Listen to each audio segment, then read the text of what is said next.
Hey, I'm Sonny, and I love playing shitty games, especially shitty free-to-play games. Something within me causes me to check the newly released Steam free-to-play section almost daily. I've played a lot of stinkers, and I'd like to save you from making the same mistakes I do on a daily basis. Welcome to the debut bad game in 3, Lost Light. Lost Light is the inbred child of Escape from Tarkov and The Division, if the child ended up as a phone game with an infatuation for stealing ideas from other games. It's a PvPvE hybrid first and third person shooter, set within the Extraction Royale subgenre, aka you spawn somewhere on the map and have to get to a specific other point to leave, doing busy work and killing along the way. The graphics look nice 10% of the time, with the rest being very obviously mobile. And the fact that it's a mobile game shows from the UI to the monetization and the quality of the NPC interactions. The UI, whilst functional and looks nice sometimes, is obviously designed for phones and does not translate well to a PC monitor. Visually, this game takes so many prompts from The Division in terms of its graphical style. From the loading screens, ready up section, and even the text placement near doors when moving around your base. The gameplay is almost okay at points.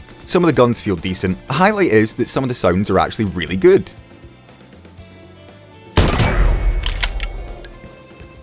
They have an in-depth weapon modding system, a la Tarkov. If you can think of a mechanic that Tarkov has, Last Light has copied it. Hideout with a crafting system, a black market to buy items off of other players, a storage box that you have to play Tetris with your items to use. It also has a scav system where you can queue in as an NPC, and if you survive, you keep the random gear you were given. Progression is based off of completing quests with 4 different quest givers. They give you XP and resources to upgrade your hideout. You level up to get new gear and access to new features in your hideout. Now, one of my biggest issues with the game is its kleptomania. When doing the tutorial, I had an uncanny valley sensation that immediately turned into, no fucking way, they didn't actually just copy a Tarkov map, did they? And yes, they did. But not even just the map. Other maps contain building layouts straight from Tarkov. Slightly changed, I may add, but it's still just dirty as fuck. From my personal experience, I have a 2-to-1 human player KD. I've killed 2 players and died to a player once in my 5 hours of playtime. Only because during one of my first games post-training, it decided to break the textures and give me wall hacks. You'll encounter bots with player names, and it's very easy to discern a player from a player bot because player bots get given super sight and the ability to thermal sense you through walls. PvP feels better than PvE due to human players actually reacting to shots properly. But when killed by a player, you have the option to pay in-game money to get some default gear and hunt down the player that killed you and get your stuff back. It's a cool concept, but one that I feel is riddled with possible bad situations and misuse, especially considering the free-to-play nature of the game. All in all, this leads to an incredibly average feeling game, with some cool concepts that are drowned out by the fact it's wearing its influences as a flesh mask rather than on their sleeve. For the final pros and cons. Pros, it's free, it runs alright on my system, but my system is overkill for a phone game. Its sounds are decent, there are some unique ideas. But for the cons, mediocre gunplay, copied and watered down mechanics, bad AI that's not a challenge, a low player base, and a bad UI. With those factored in, I give Lost Light a play Tarkov instead out of 10. Thanks for watching. If you have any other games you'd like me to try, good or bad, free or otherwise, then go ahead and drop them in the comments. Otherwise, I've got good and bad games in 3 planned, until my RuneScape addiction catches up with me and I end up still playing that. Thank you for watching.